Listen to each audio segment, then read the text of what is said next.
22 years old, October 2013. Blackness. Inky and stagnant, it dripped into my subconscious. It was often an escape from reality, a comfort in the madness. But this time, it whispered to me, telling me not to wake up now, not to wake up ever. Unfortunately, a shrill noise in the distance was louder. My eyes fluttered open, but I closed them again when pain cut through my head like a knife. Ring. Ring. A groan escaped me, and I rolled over, my hand coming to rest on a bare chest. Something shifted, one puzzle piece clicking into place. Ring. Arring. Splaying my fingers, I ran my hand across his chest. Too hot. Too smooth. Not right. Ring. RRR. What the fuck do you want? A male voice grumbled. Blood, veins, and my heart went ice cold, and, with one fell swoop, my world crashed to the floor around me. My eyes flew open, the pain in my head ignored for the stronger ache blooming in my chest. I viewed it in snapshots. My dress on the floor. A slit of light through the blinds. Naked skin. Mine. His. I pulled the sheets closer as a deep sickness churned in my stomach. He ended the call, tossed his phone on the nightstand, and closed his eyes. After a moment of thick tension permeating the air, he flicked them back open and looked straight at me. We stared at each other as an invasive silence licked at my skin. Jesus, was what Nico muttered before he closed his eyes again. I leaned over the bed and threw up everything in my stomach. Acid singed my throat, and I wiped my mouth with the back of a hand. Disgrace. Worthless. Unlovable. Whore. It didn't happen. Lie, the blackness whispered. I felt the imprints all over me, hands, teeth, lips crawling over my skin and into my soul with claws made of heartbreak and metal opening my eyes. I stared at a used condom on the floor. My ears rang, my lungs closed up, and I couldn't breathe. I gripped the sheets, panic tearing through my chest. Gianna. I gave him everything, I cried, tears streaming down my cheeks. Hell, he muttered before getting to his feet and pulling on a pair of boxer briefs. He went to pick up my dress but tossed it back on the floor when he saw I puked on it. Opening my eyes, I stared at a used condom on the floor. My ears rang, my lungs closed up, and I couldn't breathe. I gripped the sheets, panic tearing through my chest. Gianna. I gave him everything, I cried, tears streaming down my cheeks. Hell, he muttered before getting to his feet and pulling on a pair of boxer briefs. He went to pick up my dress but tossed it back on the floor when he saw I puked on it. I was a virgin when I married him. I was faithful. I know. The images from yesterday came back with a vengeance. Our room. My husband. Her. Someone I had considered family. I'd always known there were other women. But why her? Betrayal cut through my chest, a fresh and burning wound. Tears ran over my lips, tasting salty on my tongue. It wasn't enough, I whispered. I'm never enough. Nothing is enough for my father, Gianna, he said. You know that. My throat tightened as I watched Nico grab a shirt from his dresser drawer, because sometimes I could see Antonio in the way he carried himself. I was in love with my husband, a man who didn't love me. Maybe I could blame Agent Allister for putting the idea in my head 1 year ago, but somehow, The pain had led me here. To my husband's son. The panic attack reared its head, stealing the breath straight from my lungs. How did this happen? Really? You need me to explain it to you? This isn't a joke, Ace. Not laughing. He set the t-shirt on my lap, dropped to his haunches next to my pile of puke, and nodded toward my mouth. Did my papa do that to you? I licked the cut on my bottom lip. I threw a vase at his head and called him a cheating pig. Ace made a small noise of amusement. Of course you did. Agent Allister was right now. Hit had become hits, and for some reason, I despised the man, as if he'd set all this in motion. It had been 1 year since I'd seen him, but the hatred I felt for him still lay close to the surface. You aren't going to tell him, Nico said. I didn't respond. If you tell him, I will make your life a living hell. A bitter laugh escaped me. My best friend was fucking my husband. How did it get worse than that? He grabbed my chin and turned it toward him. We both know you'll take the brunt of his anger, not me. It's my decision to make. He dropped his hand, sighed, and stood up. Fine, but I warn you.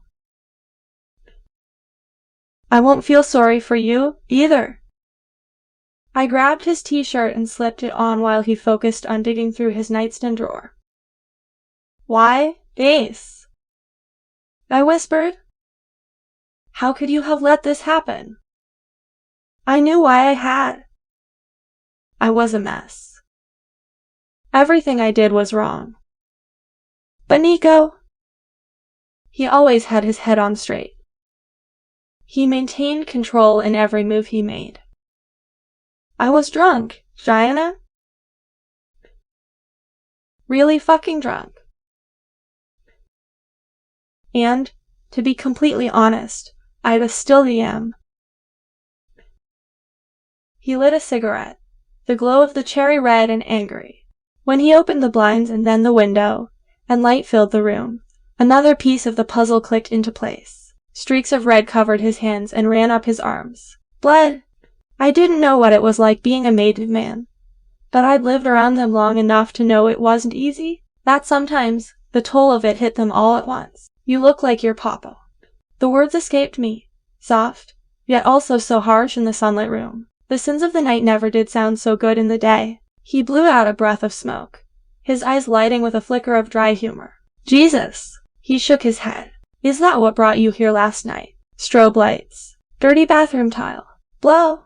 A drip of sweat down my back, accepting a white pill from a baggie. Nothing. I don't know, I whispered. Well, whatever it was, I hope you got something from it, Gianna. Because we're both going to hell. He put his cigarette out on the windowsill and left the room. I closed my eyes and tried to finish the puzzle, to piece the rest of the night together. But all I encountered was blackness. A blackness that whispered for me to fall asleep and not wake up, ever. A box of chocolates tied with an apologetic red bow sat on our bed when I got home that morning. The same bed my husband had fucked my best friend on from behind. I climbed into the sheets and ate every one of them. Days passed, a blur of colors and feelings and a secret eating me alive. It was all upside down, like viewing the world from a merry-go-round as it spun, head and hair hanging off the steel platform. They were bad days. Cold. Lonely? High. Antonio had shown his face only once. He came to bed late and fell asleep instantly. I'd stared at the ceiling until the sun streamed through the blinds. The bed dipped, and his presence disappeared as easily as it had come. Soon after, sleep took me under. A bright light flicked on, and a draft hit me as the comforter ripped away. I made a noise of protest but choked on it as ice-cold water poured onto my face. Levitate! I sputtered as the water kept coming and jolted to a sitting position. Wiping my eyes, I opened them to see Magdalena standing at the side of the bed with a large mixing bowl in hand. A shiver rocked my body, and I choked up some water. Are you crazy? I gasped. She dropped the bowl and ran a hand down her simple white uniform. See? Puro no tan loca como tu. An ache pulsed behind my eyes. I was soaking wet and agitated, and my words came out harsher than I intended. You know I don't speak Spanish, Magdalena. Porque eres demasiado tonta. Because you are too dumb. I knew that phrase only because she believed it was a great response for everything. With a groan, I fell back onto the wet sheets. I don't know who thought it was a good idea to hire you. You're disrespectful, and, quite frankly, a bad maid. The 60-year-old turned her nose up. I am not a maid. I am a housekeeper. I was sure they were the same things, but I didn't have the fight in me to argue with her. Then go housekeep somewhere and leave me alone. She smoothed a streak of gray hair back into place. Look at her nails. You have a party tonight, Corita. No, I protested. No party. See, I'm not going to a party, Magdalena, I said, adding, I don't have anything to wear. At least, nothing my soul won't bleed through. Nothing respectable? No, she agreed, eyeing me with irises as dark as chocolate. It's for cancer. Unicina benefica? My stomach and heart dipped. A benefit for cancer. See, Antonio called and ordered for you to be ready by 8. Ordered. Under different circumstances, such as a benefit for sea turtles, my second favorite charity, I would tell him to go fuck himself. But the truth was, I loathe cancer, and my husband had a lot of money. Fine, I'll go. But only to write a big check? I got to my feet and gave the empty chocolate box a kick as I walked past. It disappeared under the bed with the rest of my demons. Bueno, you have been lazy all week? It is not attractive. Heading into the walk-in closet, I aimlessly pushed clothes on hangers aside. Thank you, Magdalena, I responded. But there's no one here I want to attract. She dug through my underwear drawer. Because Antonio's sleeping with Sydney. A lacy thong hung from her finger. What color do you want, Horta? Red is good? The vise around my heart squeezed. I see whoever taught you to clean taught you sensitivity as well, I said, adding, nude, please? I do not clean. Exactly, I muttered, walking past her with a loose black top cut off at the midriff and a matching high-waisted skirt I'd made from an old Nirvana t-shirt. With thigh-high boots. It would be perfect. I set the outfit on the bed and headed to the bathroom. Magdalena followed after me. I knew she wasn't a good friend for you from the beginning. Something in her eyes. You can always tell by the eyes. I told you, but you did not listen. Magdalena loved Sydney and always told me I should act more like her. That my husband might love me if I did. My housekeeper was a habitual liar, a little crazy, and still the most normal person in the house. I wish she actually had warned me. Maybe then, it wouldn't hurt so badly. My throat tightened, and betrayal burned the backs of my eyes. I grasped the edge of the sink.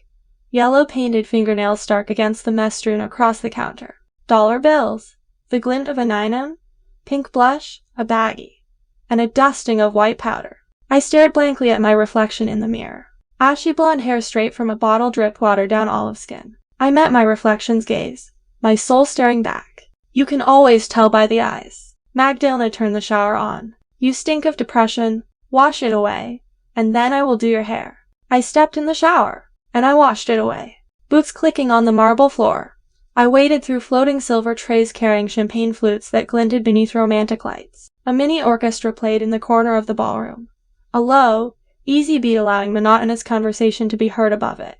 I was numb in the heart, but trepidation flickered to life in the center. I'd ignored Antonio's order to meet him at the club so we could arrive at the benefit together, and, instead, had come alone. I didn't want to see him. I didn't want to feel, and those two always came together. I had almost reached the donation table when my plan to get in and out before my husband arrived went down the toilet. Gianna, you are as beautiful as always. My eyes shut for a second.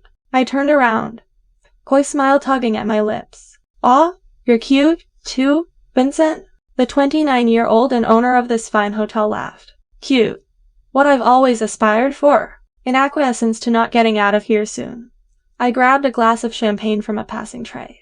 Well, you pull it off magnificently, I replied, my gaze taking in a group of Vincent's acquaintances who congregated behind him. He ran a hand down his tie, eyes crinkling with amusement. There's a reason we've just ambushed you, and it wasn't to talk about how cute I am. My expression pouted in mock confusion. Trying out new conversation, are you? Vincent and his group chuckled. I took a sip of champagne. Awareness tickled in the back of my mind, and my gaze drifted to the ballroom's double doors. My glass halted at my lips. Broad shoulders, black suit, smooth lines, blue, Something in my chest crackled and sparked, like a firecracker on hot pavement. Agent Allister stood inside the doorway with a blonde by his side. She held onto his elbow, and he held my gaze. You can always tell by the eyes. I envied him at that moment. His were an ocean beneath ice, where nothing but the darkest creatures could thrive, while mine were a wide open plain. He saw everything. Every bruise, every scar, every slap against my face. I didn't want anyone's pity, but what drove me even crazier was that he was indifferent to it all. I'd forgotten what his voice sounded like, but somehow I could hear what he would say to me now. Suck it up, sweetheart. You know nothing of pain. Contempt pulsed, hot and heavy, in my chest. It was irrational, I knew, but I blamed the man for putting the idea of sleeping with Nico in my mind. I blamed him because it was easy. I blamed him because he was cold enough it wouldn't hurt. The Fed's gaze took in the group of men surrounding me. He looked away, but I saw the brief thought in his eyes before he and his blonde drifted into the crowd. He thought I was a flirt, a tease. He thought I was unfaithful. And now, I couldn't even deny it. Hatred closed around my lungs and stole my breath. I was just telling them about how we first met, Vincent said. Do you remember? I brought my attention back to the group, a hot edge flowing from my chest to my grip on the stem of my glass. Forcing a smile to my lips, I responded, Of course I do. You bet against my horse and lost? Naturally. That, I did. He dropped his gaze to the floor, clearing his throat with a smile. But I'm talking about me getting tossed and then asking you to run away with me to Tahiti, and you saying no because you'd already been there, and Bora Bora was next on your list. On cue, everyone laughed. I bit my cheek to hide a smile. I was trying to save you from embarrassment, but it seems you're a glutton for punishment tonight. It seems so, he chuckled. Mordechai's up and running again, and I'm still betting she places this weekend. Oh, Vincent, I said with disappointment. You just love to throw your money away, don't you? The crowd grew in size until I couldn't see beyond it, with bets and horse statistics being tossed into the center. Gianna, are you coming to the fall meet this weekend? Gianna, are you betting on Blackie? Gianna, what about the after party? It took 30 minutes to extradite myself from the conversation. I used the restroom and then headed toward the donation table, hoping to hand in my check and make a clean exit. When I saw Allister's back where he stood in front of the table speaking with one of the socialites in charge of the event, I stopped in my tracks. Hesitation settled in my stomach, and I took a step in the opposite direction. But no way. I hated the man, though what I loathed even more was that his presence intimidated me. As if to prove something to myself, I waltzed up to the table and stopped close enough beside him my arm brushed his jacket. He glanced down at me before looking back to the middle-aged woman he spoke with like I was merely a part of the decor. Well, the blonde socialite said, a blush warming her cheeks, my daughter couldn't speak more highly of you, and I'm so glad you could make it. I know how busy a man like you must be. The crime in this city has been growing every year. It's been my pleasure entirely. Man, I couldn't hold in a quiet scoff. Allister's lips tipped up, though he didn't glance my way. The words he said to me 1 year ago filled with his voice once again. Refined, slightly rough, with an amused edge like he always knew something the other didn't. The socialite glanced my way for a second before dismissing me and gazing at the Fed. But then, as if she just processed what she saw, looked back at me. She stared without a blink. I'm sorry? Can I help you? I pulled the check I'd written out of my bra and handed it to her. She held onto a corner gingerly, until she unfolded it and looked at the amount. Wow, she breathed. This is incredibly generous. Thank you so much. She scribbled something on a slip of paper and then handed out a clipboard. I just need you to complete this short form. When I only stared at it, she pressed donor information and a tax receipt. Her voice lowered. You can claim this on your taxes? Oh, I don't pay taxes. She blinked. Allister grabbed the clipboard. She'll fill it out. Okay. Great. She took a step to the side before drifting away. Tell me, do you think before you talk? Or do you just let things spew out? Well, I said, frowning, that time, I didn't think, no. But how am I supposed to know about taxes? Antonio said he doesn't have to pay them. Everyone has to pay taxes. It's the law. Oh, the one you're so good at upholding. He shoved the clipboard in my direction. Fill out the form and shut your mouth before I have to arrest you for tax evasion. Seems a little counterproductive, considering you'd have to let me out as soon as my husband finds out. A muscle in his jaw tightened. He's your savior? Is he? I tensed at the dark tone in his voice, a tone that made me feel as if he knew more of my story than he should. He's my husband, I replied. As if that said everything, I grabbed a clipboard. However, he held onto it for a second, his gaze touching my face before he finally let it go. He turned to look out into the ballroom, bringing a tumbler of some clear liquid to his lips. Probably water. Knowing what a killjoy he was. You look like you got lost on your way to a grunge concert. Fortunately, no, I said, filling out the form. I would be pissed if I missed it. What did you do to your hair? What? My lips formed a pout. You don't like it. I did it for you. I heard you like blondes. You've been thinking about me, he drawled. Every day, every hour. You're always there, like a fungus, or an incessant bug swarming around my head. A corner of his lips tipped up, setting the clipboard down. I leaned a hip against the table, rested the pen against my chin, and looked around the ballroom. By the way, where is your blonde? I followed his stare to the woman in question, who was talking to another in the middle of the room. She wore a classy white cocktail dress and a tight chignon. Her posture was perfect and her current smile was tight. I bet she'd never let her hair down. She looks fun. When I caught the corner of his disarming smile, something hot and hesitant flickered to life in my stomach. The feeling immediately brought a bad taste to my mouth. I pushed off the table. Okay, well, you have a decent night. I would say great, but I'm doing this new thing and trying not to say what I don't mean. Sure you don't want to donate the shoes off your feet before you go? Glancing at my thigh-high boots, I clicked my heels together like Dorothy. Unfortunately, it didn't take me home. I would, but I think your girlfriend's mama would throw them away. I looked up to see his gaze trail from my boots to the few inches of naked thigh. It was clinical, assessing, and hardly lascivious. Still, the touch of his stare burned, like an ice cube melting on bare skin beneath a summer sun. She's not my girlfriend, he said, taking a large drink of what I was now sure was water. I would say poor girl, but my eyes sparkled with that new thing I'm trying as I began to walk past him. And by that time, I drunk 2 glasses of champagne and needed his next words, dripping with something bitter and sweet, stopped me in my tracks. Trouble in paradise. My grip tightened around the pen I still held. I swallowed and rubbed my bare ring finger with my thumb. My marriage was a mockery, and I could never escape it. Divorce didn't exist in the Cosa Nostra, but I wouldn't be chained by a diamond on my finger. By a symbol of love, and there was none. At least, none returned. I turned to him, expecting to see triumph.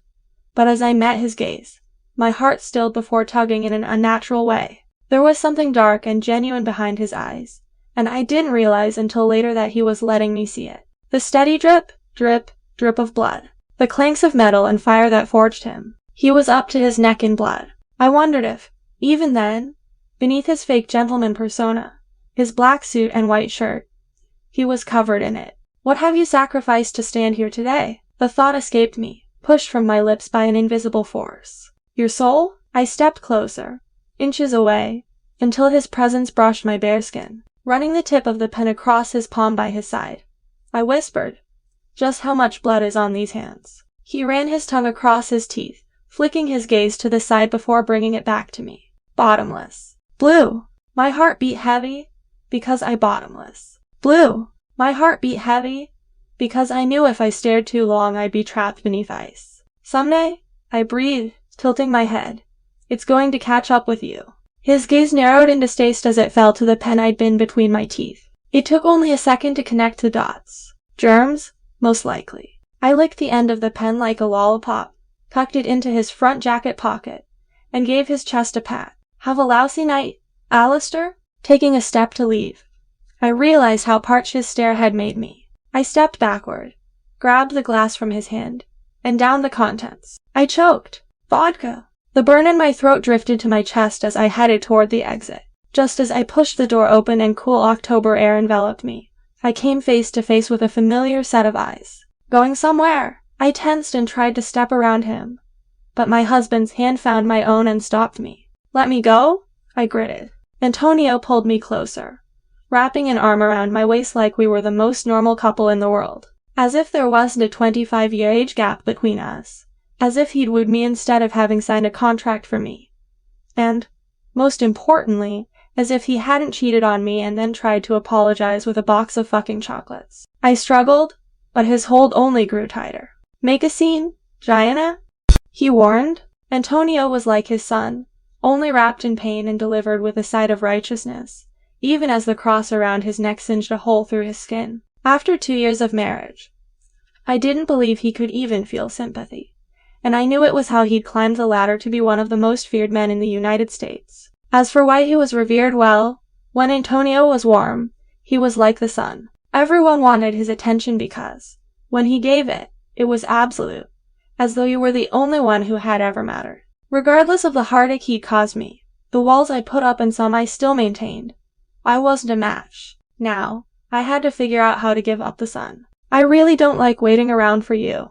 I really don't like you fucking my friends. Watch your mouth," he chastised, walking us back into the hotel. Sometimes, it felt like a scream was trapped in my throat, one that had been struggling to get free for the past 22 years. It had a voice, a body, fiery red hair, and a heart of steel. I was terrified she would escape, that her echo would burn this world to the ground and leave me standing alone, in smoke and ash. I pushed the feeling down, until a light sheen of sweat cooled my skin. We passed the ballroom doors, and, as I glanced inside, my gaze collided with Allister's. The exchange was a blur of heat, the burn of liquor, a flicker of pitch black as his eyes dropped to Antonio's grip on my arm, and then it was gone, replaced with gold wallpaper as we walked down a hall toward the terrace. We stepped outside, and I sucked in a breath.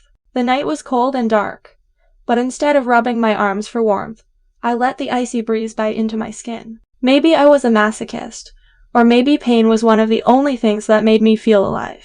The terrace was empty, save for 2 guests from the benefit smoking a cigarette. "Give us a moment?" "Yeah." It was a question, no matter how my husband had voiced it. The men shared a hesitant look but didn't take more than a couple of seconds to drop their cigarettes and head back through the double doors that led into the ballroom. Light fanned across the terrace floor before the doors closed and darkness consumed us once again. A distant memory swept into the present, to relieve myself. I fought an eye roll. A distant memory swept into the present. How could you love such a terrifying man? My ex-best friend Sydney had asked me as we sat on my husband's office couch together and he talked on the phone. I'd only had to think about the question for a moment. He listens to me. I guessed you listened to her, too. Care to explain what this is? I turned to Antonio to see he held a small, round compact in his hand. My heart beat in the base of my throat. Here was one of those walls about to come tumbling down. "What is it, Gianna?" he bit out. "Birth control pills." "Why do you have them?" "Birth control." Antonio's eyes blazed with anger, like 2 flames in the dark. We were devotedly Catholic, and birth control was frowned upon by the church. But I knew what bothered him, even more, was that he wanted another child, another son to rule his empire. How long? I looked him straight in the eye. Since the day we were married. Since the night you stepped on my heart. The slap across my face was immediate. It whipped my head to the side and knocked the breath from my lungs. The metallic taste of blood filled my mouth. "The things you make me do, Gianna?" he growled. "Do you think I want to hit you?" My bitter laugh carried on the wind. The sad part of it all was I only knew from TV this wasn't how it was supposed to be. He chucked the pills over the railing. "No more? Do you hear me?" I shook my head. "No more. Or, I swear, I'll cut you off. No more money. No more secret trips to Chicago, and yes, I know you've been there." My heart froze to ice and shattered. "You know your papa forbade you from visiting your mama." Softness laced through his voice. "I haven't told him, only because I know what it means to you. She's sick." I couldn't say the words because I knew they wouldn't be steady. "I have to see her?" "I know." He stepped closer, the smoky scent of his cologne reaching me. "I know everything about you, Gianna. Where you go, what you do, who you speak with." He ran a hand into my hair, and I fought the urge to jerk away because he'd only pull the strands. "You're mine, and I look after what's mine. If you care about me at all, Antonio, you'll get your filthy hands off me and give me a divorce." "Do you think I would take just anyone for a wife?" "I wanted you," he pressed his lips to my ear, "so I took you, and I'm going to fucking keep you." I tried to pull my head back, but his grip stayed strong. "I allow you free rein, Gianna, but test me, and I will lock you up so fast. Do you understand me? If you think I will even sleep with you now, you are delusional. You'll cool off." He ran a thumb across my cheek. "And when you do, you'll realize you want children, too, Kara." His grip found my chin, a rough caress. And don't think I haven't noticed you're not wearing your ring. You'll put it back on when you get home, or you'll wake up tomorrow with it glued to your finger. The glow of the ballroom highlighted his gray suit as he left through the double doors. A tremor started in my hands. The doors closed, and his words came out to swallow me with the shadows. No more secret trips to Chicago. No more secret trips to Chicago. No more secret trips to Chicago. The tremor moved up my arms, creeping into my vessels and veins. I shook from the inside out. My lungs tightened, and every breath closed them a little more. Black spots swam in my vision. I grasped the terrace handrail, the stone like ice beneath my fingers. In, out, in, out. Light fanned across the terrace, alerting me that someone had stepped outside. I squeezed my eyes closed, tears escaping my bottom lashes. Gianna, Gianna, Gianna. I tensed and waited for it. I waited for the world to recognize how damaged I was on the inside, to crack me open and see everything my papa had from the beginning. A different part of me, one quiet but strong, wanted to shout, to scream. Do you want to know my favorite? My grip tightened on the railing. In, out. Andromeda. Allister moved closer. An autumn constellation, 44 light years away. His steps were smooth and indifferent, but his voice was dry, as though he found my panic attack positively boring. His attitude brought a small rush of annoyance in, but it was suddenly swayed as my lungs contracted and wouldn't release. I couldn't keep a strangled gasp from escaping. Look up. It was an order, carrying a harsh edge. With no fight in me, I complied and tilted my head. Tears blurred my vision. Stars swam together and sparkled like diamonds. I was glad they weren't. Humans would find a way to pluck them from the sky. Andromeda is the dim, fuzzy star to the right. Find it. My eyes searched it out. The stars weren't often easy to see, hidden behind smog and the glow of city lights, but sometimes, on a lucky night like tonight, pollution cleared and they became visible. I found the star and focused on it. Do you know her story? He asked, his voice close behind me. A cold wind touched my cheeks, and I inhaled slowly. Andromeda was boasted to be one of the most beautiful goddesses. He moved closer, so close his jacket brushed my bare arm. His hands were in his pockets and his gaze was on the sky. She was sacrificed for her beauty, tied to a rock by the sea. I imagined her, a red-haired goddess with a heart of steel chained to a rock. The question bubbled up from the depths of me. Did she survive? His gaze fell to me, down the tear tracks to the blood on my bottom lip. His eyes darkened, his jaw tightened, and he looked away. She did. I found the star again. Andromeda. Ask me what her name means? It was another rough demand, and I had the urge to refuse, to tell him to stop bossing me around. However, I wanted to know I suddenly needed to. But he was already walking away, toward the exit. Wait, I breathed, turning to him. What does her name mean? He opened the door and a sliver of light poured onto the terrace. Black suit, broad shoulders, straight lines. His head turned just enough to meet my gaze. Blue. It means ruler of men. An icy breeze almost swallowed his words before they reached me, whipping my hair at my cheeks. And then he was gone. I grasped the railing and looked to the sky. My breath came out steady. The knot in my chest loosened. The tremor in my veins became the hot buzz of an electric line. And then I did it for everyone who couldn't. I did it for every bruise, every scar, every slap against my face. Most of all, I did it because I wanted to. I screamed. Days bled into nights. The next few months slipped away, consumed in a whirlwind of parties, vacations, races, and weekend spa retreats. Drugs and booze were as easily supplied as the silver platter of fresh fruit and croissants that sat on the 12-seater dining table every morning. I was young, pampered, full of ennui. I imbibed anything that made my heart race, made me forget, made me feel alive. Sometimes, it came in the form of a Colombian imported powder, and other times, blue. To live the life of luxury? That drawl slid into my blood and warmed me from the inside out. I lounged on a chaise near the pool in a shimmery gold gown. My hair pulled into a messy updo, a dress strap sliding down my shoulder. It was an unseasonably warm March night, and I was taking advantage of it. I bit into my strawberry as my gaze met Allister's. Jealous. Closer to apathetic. The glow of the pool lights cast him in shades of silver, blue, and shadow. Navy suit and tie, polished Rolex and cufflinks. He stood in front of the terrace doors of my home, a tumbler in hand. His warm gaze took me in, from my hair, to the bowl of strawberries and glass of tequila on the table beside me, to my red velvet stilettos. Don't tell me my husband's stories were boring you? Antonio had a way with words, keeping others on the edge of their seats. Yeah, I couldn't force myself to listen to the same tale over and over again. Seems they couldn't hold your interest either, though. Maybe that's just because you knew the part about him fucking his 20-year-old virgin bride was coming up next. I flinched. Antonio must be angrier with me than I'd thought. I hoped he'd made it sound more exciting than it was. There'd been nothing romantic about my first time. It was cold and mechanical, leaving a hollow hole in my chest that I tried to fill by gaining my husband's love. What a joke that had been. Isn't it in your job description to feign interest in everything he says? His gaze flickered with something akin to dry amusement.